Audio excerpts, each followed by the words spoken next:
Yo, it's RXC9. I've got episode 2 of my Emblem tutorials, and this is a double whammy. We've got the Xbox logo and the PS3 logo, so at least I can satisfy both lots of fanboys with this one. Anyway, I'm going to start off with the Xbox logo. You want to put in 3 circles from grey to white, and I've gone from the fourth grey from white, the second, and then the white on top. You then want to get 2 of the grin shapes and put them on top of the circles like the Xbox cross. You want to make sure that they cross over on the white part of the circle, and make sure to have a thick part at the bottom so it looks like it's giving a sort of dome effect to it. It might take a couple of minutes for you just to sort it out so it looks symmetrical, but it's not too much of a problem. After that though, you want to go up to layer 3 and get a ring shape and cover over the green X you've made, the bit that overlaps over the outside. You want to make that one black, then duplicate that to layer 2, make one white, make it a bit bigger, and then the same for layer 1, make it black but make that one bigger again so it fills the edge of the screen. The next bit I did is truly optional, but I think it makes it look a bit better. What I did was put on a black outline for the X in the middle, and on that I've put a black line across the outside edge. And you want to duplicate the grin, but then the one you've duplicated leave on top and edit the one underneath and just move that up a bit and change the colour to black.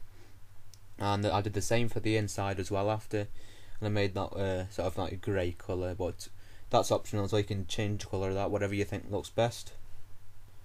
That's about it for the Xbox tutorial, but if you've changed it around whilst doing it yourself and you think it looks better, post in the comments and tell me what you did, and then hopefully I can put all comments together and make a version 2 to make it look a bit better. On to the PlayStation tutorial.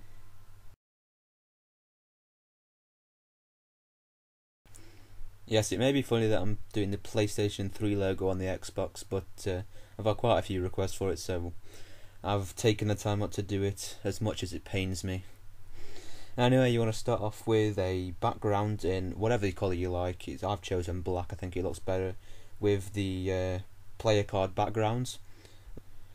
You then want to get the lieutenant shape and make sure it fits the whole length of the screen, and to make it exactly horizontal I like to line it up with the top of the screen under like the box boundaries to make sure it's exactly straight. You want to get a thin rectangle after that, and then you want to put it in about a third of the way in to give the top of the P shape.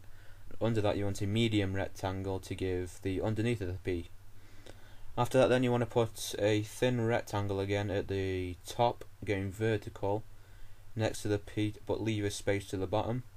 Then you want to duplicate that and then put one next to it, but do the opposite and leave a space at the top instead. I know it looks like a sideways S at the moment, but we'll come back and change that in a second after we've done the next part, which is to get a lieutenant shape for the part of the 3. Now you want to make sure this is straight across again, and I did that pretty quickly that time. And you want to put this at the top, but make sure it's the same thickness as the S, so you can line that up with the top right of the S. You know, duplicate that lieutenant and put it below it, and gives the effect of a 3 shape. The next to last thing we need to do to finish off this tutorial is to cover up the bit we mentioned earlier. So you want to get a medium rectangle for that, and then put it in between the P and the S, so it can actually make it look like a proper normal S instead of a sideways one. You're going to make sure again that it's exactly straight across, so it doesn't take out any chunks of the P or the S, so it looks pretty good now. The last thing we need to do though is to take a small part out of that connects the S and the 3 together. So you can use any shape for this, but I used a lieutenant in the end. I just took a chunk out of it, and it doesn't look too bad really. The only thing I needed to do was adjust it so the outline layers were just thick enough to be read on the player card, because if they are too thin you won't be able to see it whilst in game, and be a pretty pointless emblem really.